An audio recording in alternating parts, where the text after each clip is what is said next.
Jimmy Stewart is with us tonight. Buddy Rich, Donna Theodore, and Roger Karras.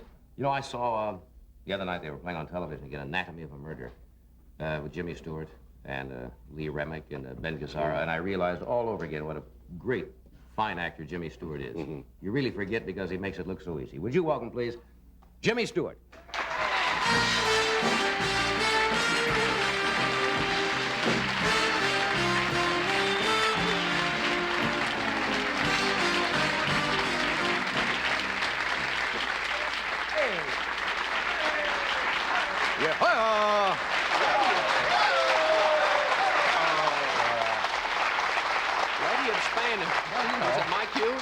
No, your fellow musicians, because you play the accordion, decided to play Lady of Spain, because that's your biggie on the accordion. Yeah, but I'm going downhill. Now, the last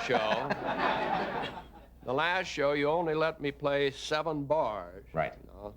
You didn't even ask me to play the accordion at all this time. No. Well, I have something new planned for you that I'm going to tell you in a little while. Oh, really? Because we spent yesterday afternoon together watching the Super Bowl. And you're a big football fan. I didn't know you knew that much about football. I don't know why. No, I think everybody's becoming a big football fan. It's becoming a wonderful thing to watch. Yeah, that was a great game. And during the course of the conversation, I made notes yesterday. You didn't know this. While you're watching the game, Joanne and I are sitting there, and I figured, well, we could, talk about something tonight. And I didn't know until yesterday that in 1932, you were the head yell leader at Princeton. Yes, I was. If you deny that after yesterday, it's all over. I mean, this is it. No, that's right. Yes, I was the head cheerleader at Princeton in 1932, and that's the year that Yale beat Princeton worse than they've ever been beaten. What was the final score? I forgot. 52 to nothing. 52 to nothing. And I was in the Yale Bowl, and I remember after the game, it was always sort of the custom for me to get out in the middle of the field and lead Old Nassau after we'd finished. Well, after this game, Albie Booth was played. They didn't even have to use Albie. He was a great star for Yale, right? For Yale. But after this game, I got out in the middle of the field and started to lead Old Nassau, and everyone left, including the band, and I was sort of overrun with a lot of people. They stole my megaphone, and that was my sort of the story of my cheerleading days in Princeton. Did you try out for cheerleader? I remember trying out for cheerleader. Yeah. I didn't make it in high school. Yes, you try out. We didn't do any of the acrobatics or anything, but they were very complicated cheers.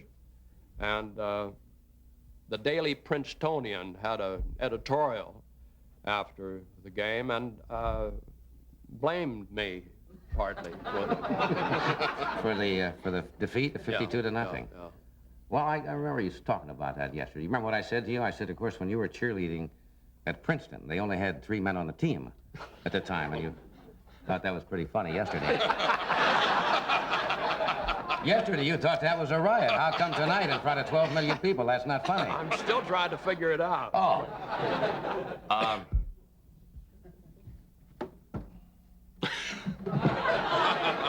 I only thought it was fair when you said that they had stolen your megaphone. Yes, because I remember you telling me the story. And I said today, I said, could you get a Princeton megaphone? Do you remember any of the cheers? Let's see. It's a few years ago. But yes. You really threw one at me, didn't you? I just thought it was cold. No. Rah, rah, rah. Good. Well, that wasn't too tough, was it?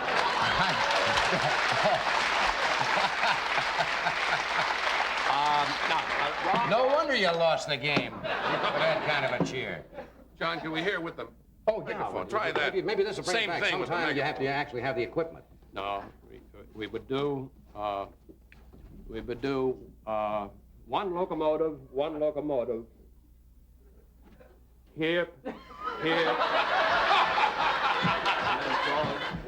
Oh, they put that down. Rah, rah, rah.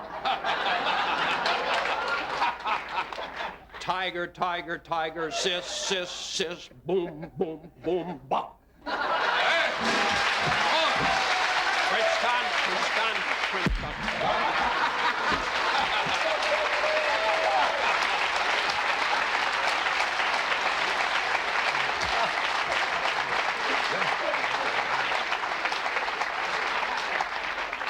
Damien Princetonian was right. You are to blame for that part of that defeat. And there were a lot. There was a 1910 cheer. Now it's all coming back to me. But there were a lot of cheers. Yeah, gee, that's funny. I couldn't resist.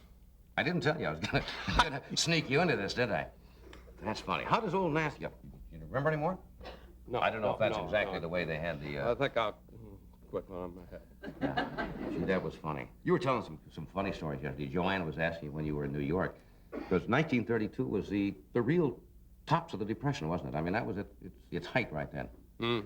And you lived in New York. And I asked you, I guess I'd asked you this before on the show, but you didn't start out to be an actor. You were going to go to graduate school as an architect. Mm-hmm. Mm-hmm. And what happened? You went into summer stock? Went into summer stock, and sort of the acting bug bit me. And I went home and told my family that I was going to Broadway instead of going to Princeton and be an architect.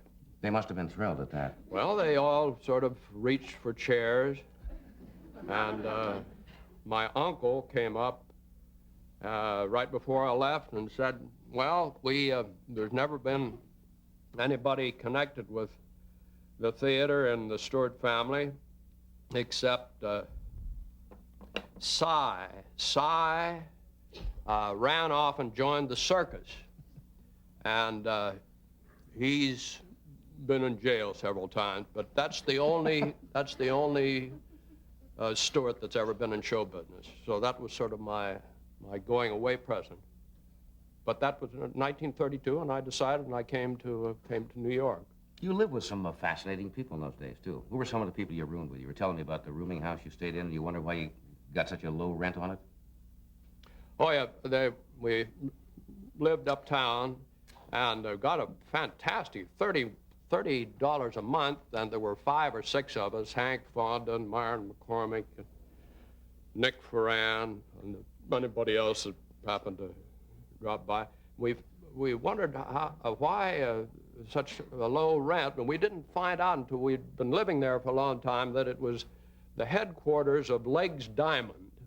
And he used this as a sort of a front, and but we enjoyed it, and we didn't know anything about it, and it was a very nice place to live, and nobody had much money. Hank Fonda could cook. He could cook. He boiled rice, and that was about it. You split up the rice? Yeah. Now, see, he never brought that up before when Fonda was on the show. Nobody tells any of these things. That's why I've got to get you when you're off the show. I learn all this stuff. No, Fonda, I remember I was talking to somebody about it. Fonda and I were in a play here in 1933, I think it was, and it was a very short run, the play, but they had a end of the play party, and that was kind of a long run.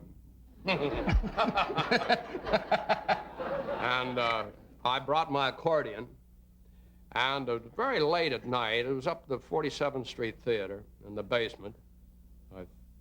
Yeah, and we came down to Times Square late at night on our way home to the Madison Square Hotel where we lived.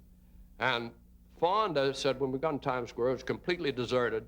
Fonda said, I wonder if you started playing your accordion here, you'd get an audience. I said, well, there's only one way to find out whether I would, and that's to play. So I took the accordion out, and sure enough, in not too long a time, we had about 16 or 17 people, and then I played a couple of other numbers and got more, and in about, 5 or 6 minutes, 10 minutes, I was starting to get requests. And then a little later on, they'd say, would you play There's a shanty, an old shanty town, and I'd play it. And then a little later on, I looked, and Fonda was passing the hat. And he got 28 cents, and then the police arrived. And they really weren't sore because I was playing music. I just wakened everybody up around. They had them all bedded down, and they just asked us to go, so we left. But I've always had sort of a warm spot in my heart for Times Square ever since because of that. Can you see you doing that now, the same thing?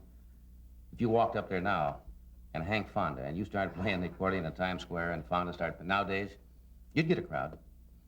Real quick. Probably get maybe $2, $3 now. 2, 3. That was Depression times, 28 cents. I think we got to stop and do a commercial here. Ed is over there. There, Ed's going to be there in a moment. He's going on about better late than never. Edward, what's the trouble?